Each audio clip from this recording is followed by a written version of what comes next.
தூரல் போடும் வானம் போல வாழ்வின் நிகழ்வுகளே. காயப்போடும் துணிகளில் கூட சாயம் போகும் அது போல் உறவுகளே. பெரிதாய் தெரியும் ஒரு புயலின் ஆர்ப்பாட்டம், மெலிதாய் மலரும் கருங்குயிலின் பூபாலம், இரண்டும் ஒன்றாய் உலவும் அழகு வனம். சுந்தரகாண்டம், இது சுந்தரகாண்டம். மனதுகள் தோறும் எங்க மந்திர ஜாலம். ஆயிரம் பூக்கள் சிலரது வார்த்தையிலே, ஆயிரம் தேள்கள் சிலரது பார்வையிலே.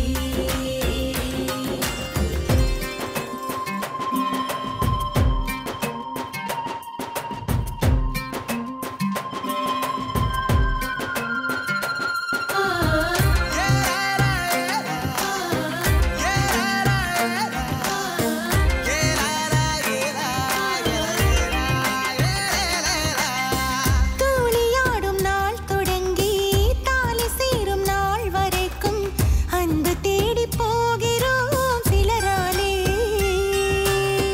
கண் எறிந்த காதலாலே கல் விழுந்த ஏரி போலே ஆன நெஞ்சம் மாறுமோ சில நாளே.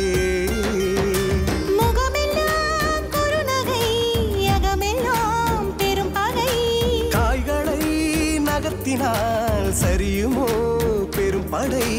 இசையோ கொஞ்சம் அசையோ கொஞ்சம் இணைந்தே தோன்றும் அழகிய நந்தவனம்.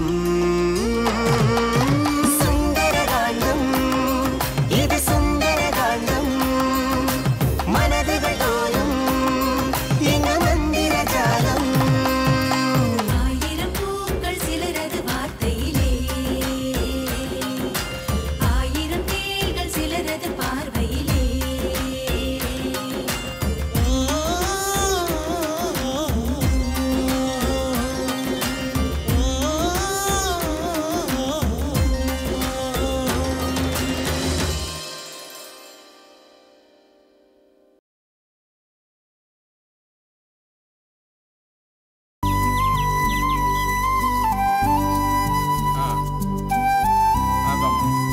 அம்மா, நான் ரெடி போலாமா? இதோ வரேன். ஏங்க நாங்க மார்க்கெட் போய் காய்கறி வாங்கிட்டு வந்துடுறோம். சரிம்மா. அப்பா நாங்க போயிட்டு வரோம்ப்பா. போயிட்டு வாப்பா. அம்மா, என்னடி? அண்ணன் கூட நீயா மார்க்கெட் போற? ஆமா, காய்கறியா வாங்க போற? மார்க்கெட்ல போய் காய்கறி தான் வாங்க முடியும். ஆமால, நான் ஏதோ நீ மீன் மார்க்கெட்டுக்கு போறேன்னு நினைச்சேன். அம்மா, இப்பெல்லாம் உனக்கு காய் சரியாவே பார்த்து வாங்கவே தெரியலம்மா. போன வாரம் நீ வாங்கிட்டு வந்த கத்திரிக்கால ஃபுல்லா ஒரே பூச்சு. வெண்டைக்காய் முத்தலு, முருங்கைக்காய் முத்தலு, அப்புறம் அந்த தக்காளி வாங்கிட்டு வந்த பாரு, ஐயோ அது ஒரே நாள்ல பாதி அழுகி போச்சு. அப்படிலாம் இல்லையேடி. என்ன இல்ல இல்ல இல்ல, நீ அப்பா கிட்ட கேள. அப்பா, அன்னைக்கு அம்மா வெண்டைக்காய் பொரியல் செஞ்சாங்கல்ல, அந்த வெண்டைக்காய் உங்களால சாப்பிட முடிஞ்சதா? முடியலையே தாயி. ஏங்க அன்னைக்கு நீங்க நல்லா தானங்க சாப்பிட்டீங்க? ஆமா ஆமா. அம்மா, அது உன் மனசு கஷ்டப்படக்கூடாதுங்கிறதுக்காக அப்பா சகிச்சுக்கிட்டு சாப்பிட்டாருமா, இல்லையாப்பா? ஆமா ஆமா.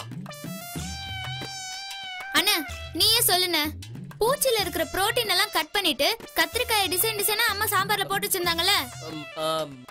ஆமாம்மா. அடப்பாவி. அம்மா, நேத்து தக்காளி குருமான்னு ஒண்ணு வச்சியே, ஒரே அழுகுன ஸ்மெல்லு. எல்லாம் காசுக்கு பிடிச்ச கேடுமா. இப்ப என்ன தாண்டி சொல்ல வர? ஐயோ, இது கூட அம்மா உனக்கு புரியல. அண்ணன் கூட மார்க்கெட்டுக்கு நான் போயிட்டு வரேன்னு சொல்றேன். அடியே, இப்ப தாண்டி புரியுது. நீ காசு ஆட்டைய போடுறதுன்னு இத்தனை பேச்சு பேசுற. ஐயோ அம்மா, சரியான டியூப்லைட் தான் நீ குடு. சரி வா, நீ வா. போ போ, நட நட நட நட போ.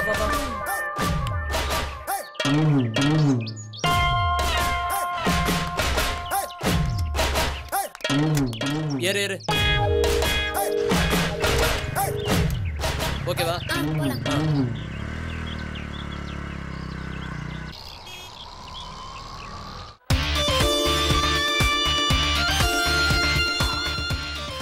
அண்ணா, ஒரு 500 rupees கொடு. எதுக்கு? காய்கறி காய்கறி வாங்கதான்.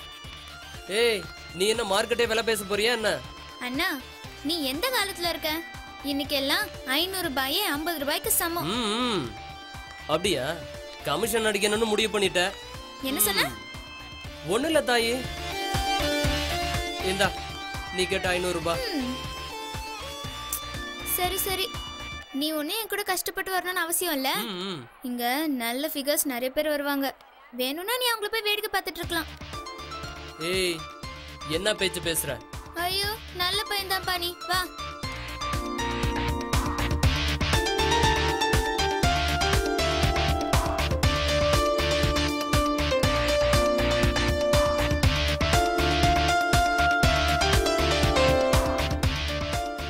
என்னமா வேணும்? 1/2 கிலோ கேரட் கொடுங்க. பீன்ஸ் ஒரு 1/2 கிலோ கொடுங்க. தக்காளி எவ்வளோ? விலை கம்மி தான், எடுங்க. சரி. என்ன நாச்சி, எப்படி இருக்கீங்க? நல்லா இருக்கிறம்மா. ஆமா நீ எப்படி இருக்க? நல்லதா இருக்க. அந்த கேரட் இந்த அவரைக்காய் எல்லாம் என்ன விலை? கேரட் 40 ரூபா, அவரைக்காய் 60 ரூபான்னு போடலாம். என்ன நாச்சி விலை தீயா இருக்கு? பார்த்து சொல்லுங்க. எல்லா காயும் விலையேறி போச்சுமா. சாமரட்ட ஐயா வீட்டுல வேலை பாக்குற, விலை கம்மியா கேட்கலாமா? உனக்கு வேணும்னா கம்மியா தர்றேன். அப்ப ரேணுகா மேடம் வந்தா? அந்த அம்மா வந்தா சும்மாவே கொடுப்போம்.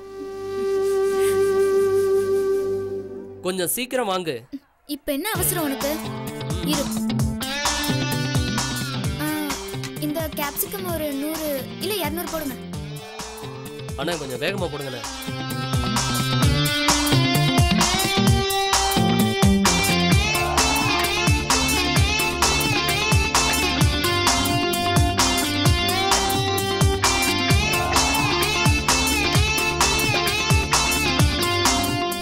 இந்தம்மா. அந்த வெங்காயம் எப்படி இருக்குன்னு பாரு.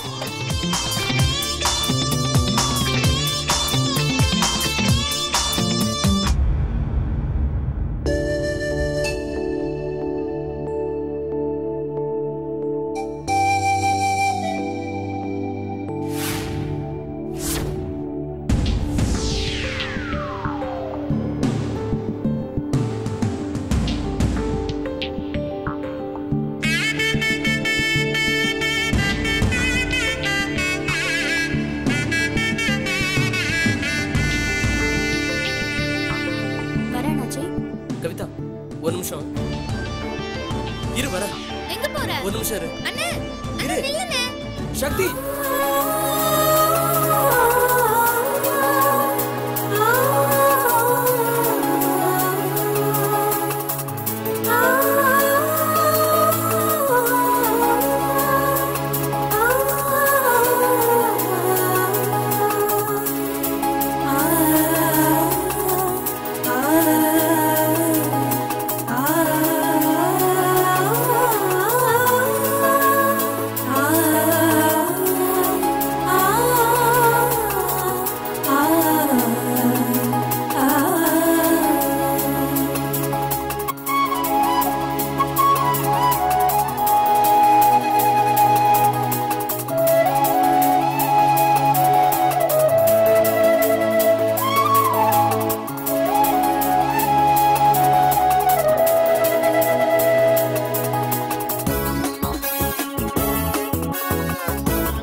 சொல்லியே ஆகணுமா?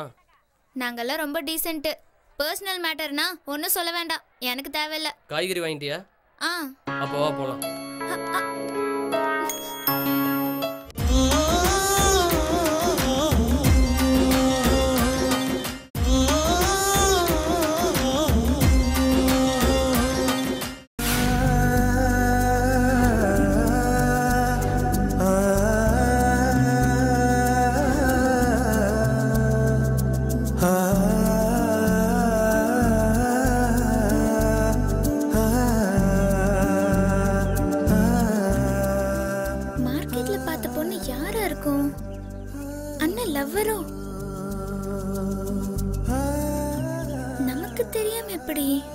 இதை எப்படி தெரிஞ்சுக்கிறது?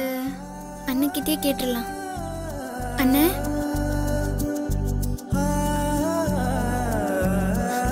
அண்ணா,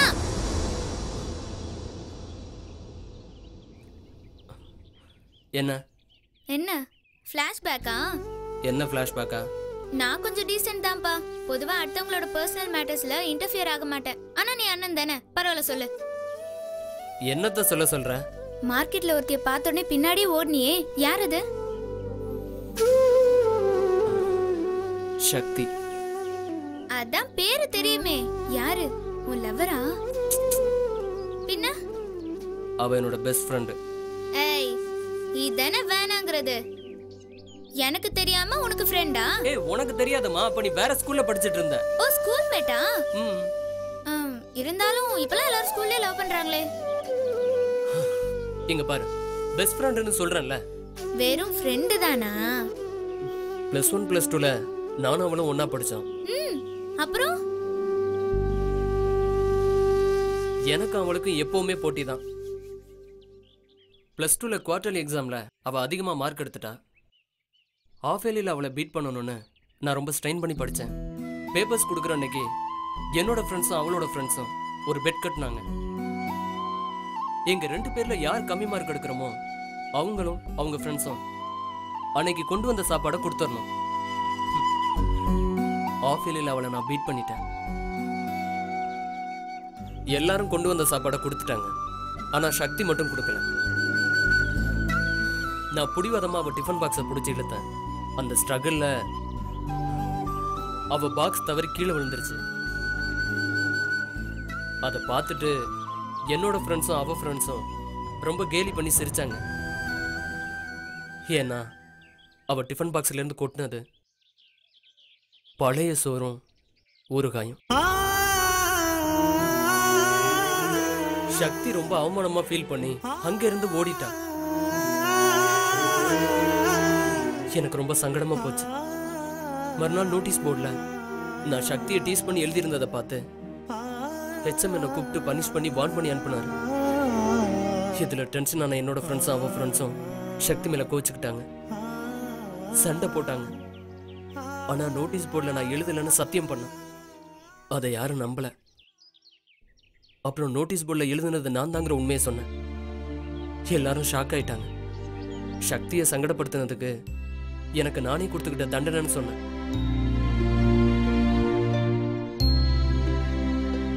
சக்தி ரொம்ப ஃபீல் ஆயிட்டான். அப்ப ஆரம்பிச்சது எங்க நட்பு. அதுக்கப்புறமா எங்களுக்குள்ள போட்டி, பொறாமை, சண்டை, சச்சரவுன்னு எதுவுமே வந்ததில்லை. நல்ல ஃப்ரெண்ட்ஸா இருந்தோம். ஆனுவல் எக்ஸாம் ரிசல்ட் வந்தது. சக்தி தான் ஸ்கூல் ஃபர்ஸ்ட் வந்தா. நான் அவளுக்கு வாழ்த்து சொன்னப்ப அவ என்கிட்ட என்ன சொன்னா தெரியுமா? நீ நினைச்சிருந்தா ஸ்கூல் ஃபர்ஸ்ட் எடுத்திருக்க முடியும், எனக்காக தானே விட்டு கொடுத்த கதர்னு கேட்டான். நான் விட்டு கொடுத்து நீ ஃபர்ஸ்ட் மார்க் எடுக்கிற அளவுக்கு நீ ஒன்றும் சாதாரண பொண்ணு இல்லையேன்னு சொன்ன. அவ கண் கலங்கிட்டான். எனக்காக நீ செஞ்ச உதவிகளையும் நம்ம ஃப்ரெண்ட்ஷிப்பையும் என்னைக்குமே மறக்க முடியாதுன்னு சொன்னான். அதுக்கப்புறம் நானும் என் ஃப்ரெண்ட்ஸும் அவளை பார்க்க ஒரு நாள் அவள் வீட்டுக்கு போயிருந்தோம். வீடு பூட்டி இருந்துச்சு. அக்கம் பக்கத்தில் விசாரித்தோம். அவள் வீடை காலி பண்ணி போயிட்டதாவும் எங்கே போயிருக்கான்னு தெரியலன்னு சொன்னாங்க. நான் ரொம்ப அப்செட் ஆயிட்டேன். சக்தியை நான் எங்கெங்கேயோ தேடி பார்த்தேன். அவள் எங்கே போனானே தெரியல.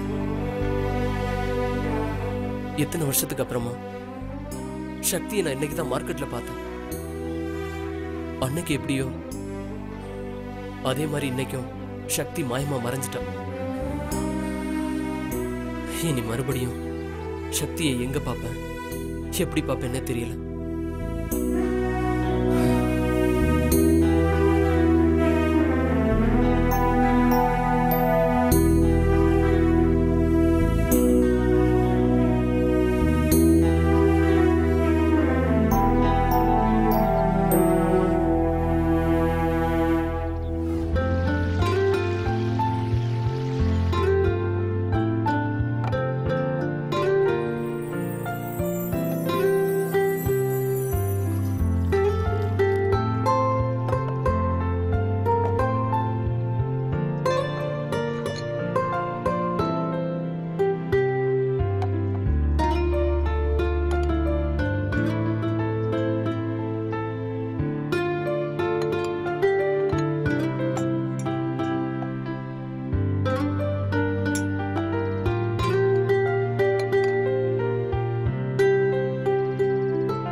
உனக்கு சமைக்க தெரியுமா தெரியாதா?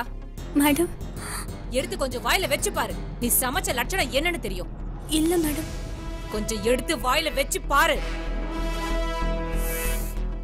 எடுத்து சாப்பிட்டு பாருன்னு சொல்றேன்ல. மேடம். இப்ப சாப்பிட போறியா இல்லையா? இல்ல மேடம். சொல்லிட்டே இருக்க. உனக்கு எவ்வளவு திமிருடி? சாப்பிட மாட்ட நீ? மேடம், இன்னைக்கு அப்பாவோட நினைவு நாள். விரதம். இன்னைக்கு பூரா நான் சாப்பிட மாட்டேன். ஓஹோ, நீ விரதம் இருந்தா எப்படி வேணாலும் சமைப்பியா? நீ சாப்பிடாததுக்கு நாங்களும் சாப்பிடக்கூடாதுன்னு நினைச்சியா? இல்ல நீ எப்படி சமைச்சு போட்டாலும் அத நாங்க சாப்பிடணும்னு முடிவே பண்ணிட்டியா? அப்படியெல்லாம் எதுவும் இல்ல மேடம். இல்ல, இப்ப சாப்பிட்டுட்டு என்ன குறைன்னு சொல்லு. இன்னைக்கு ஒரு நாள் விட்டுருங்க மேடம். நான் வேணா 10 நிமிஷத்துல இன்னொரு டிஃபன் செஞ்சு கொண்டு வரேன். அப்போ இதெல்லாம் கீழே கொட்டி வேஸ்ட் பண்ணுவியா? இன்னைக்கு நீ இத சாப்பிட்டு தான் ஆகணும். Please madam. என்னடி நான் சொல்லிக்கிட்டே இருக்க, நீ எதுக்கு பதில் பேசிட்டே இருக்க? இத சாப்பிட்டு வேண்டாம் மேடம். சாப்பிட்டு எப்படி இருக்குன்னு சொல்லுடி. வேண்டாம் மேடம். சாப்பிடு ப்ளீஸ் மேடம். சாப்பிடுறீ? சாப்பிடு. வேண்டாம் மேடம். கொஞ்சம் சாப்பிடு. சாப்பிடு. வாயில வர சாப்பிடு.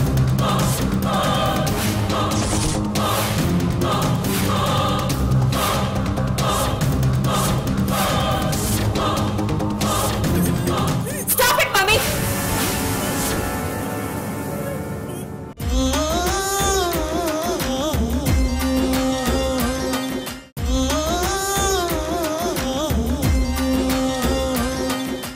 Stop it, mommy.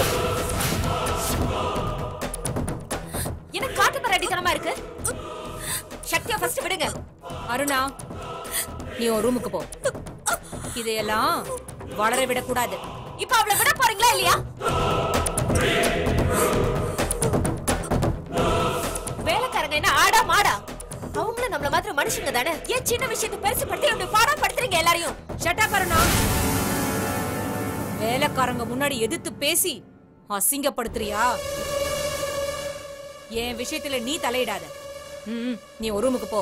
முடியாதுமா, நீங்க இது போல நடந்துக்கிறத அலோ பண்ண முடியாது. என்ன நீ என்ன அலோ பண்றியா? இந்த வீட்டோட தலைவி நீயா இல்ல நானா? எனக்கு தலைவி பதவி எல்லாம் வேண்டாம். கொஞ்சமாவது மனித தன்மையோட நடந்துக்கோங்கன்னு தான் சொல்றேன். என்ன விட வேலைக்காரங்க உனக்கு ரொம்ப முக்கியமா போயிட்டாங்களா? நீ சப்போர்ட் பண்றதுனால இவளுக்கு எந்த நல்லதும் நடக்காது. இன்னும் நிலைமை மோசமாதான் போகும். அத பாத்துக்கிட்டே நானும் சும்மா இருக்க மாட்டேன். ஓஹோ, அப்படியா? ஏண்டி எல்லாரும் சேர்ந்து என் பொண்ணுக்கு சொக்குப்பொடி போட்டு மயக்க வச்சிருக்கீங்களாடி? உங்களுக்காக என்னையே எதிர்க்கிறா? உங்களுக்கு வேலை கொடுத்து சம்பளம் கொடுக்கறது யாரு? நானா இல்ல என் பொண்ணா? இதையெல்லாம் மனசுல வச்சுட்டு ஒழுங்கா வேலைய பாரு. இல்ல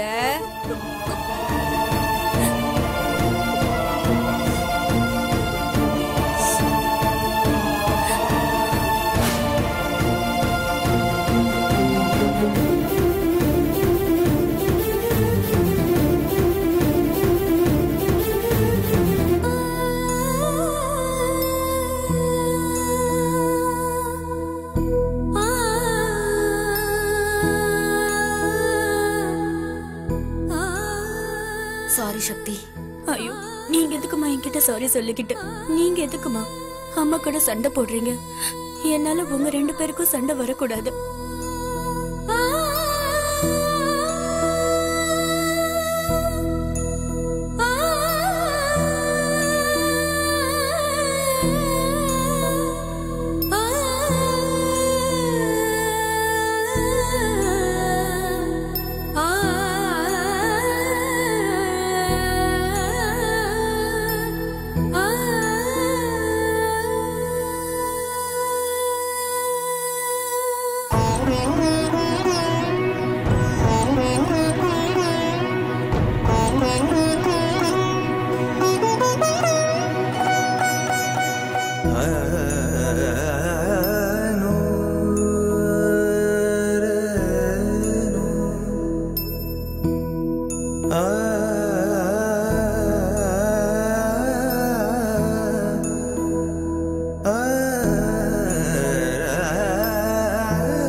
போட்டியிலும் சண்டையிலும் தொடங்கிய இனிய நட்பு இது என்றும் தொடர வாழ்த்தும் சக்தி.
தூரல் போடும் வானம் போல வாழ்வின் நிகழ்வுகளே, காயப்போடும் துணிகளில் கூட சாயம் போகும் அது போல் உறவுகளே, பெரிதாய் தெரியும் ஒரு புயலின் ஆர்ப்பாட்டம், மெலிதாய் மலரும் கருங்குயிலின் பூபாலம், இரண்டும் ஒன்றாய் உலவும் அழகு வனம். சுந்தரகாண்டம், இது சுந்தரகாண்டம், மனதுகள் தோறும் எங்கு மந்திர ஜாலம், முகமெல்லாம் குறுநகை அகமெல்லாம் பெரும் பகை, காய்களை நகர்த்தினால் சரியுமோ பெரும் படை, இசையோ கொஞ்சம் அசையோ கொஞ்சம் இணைந்தே தோன்றும் அழகிய நந்தவனம்.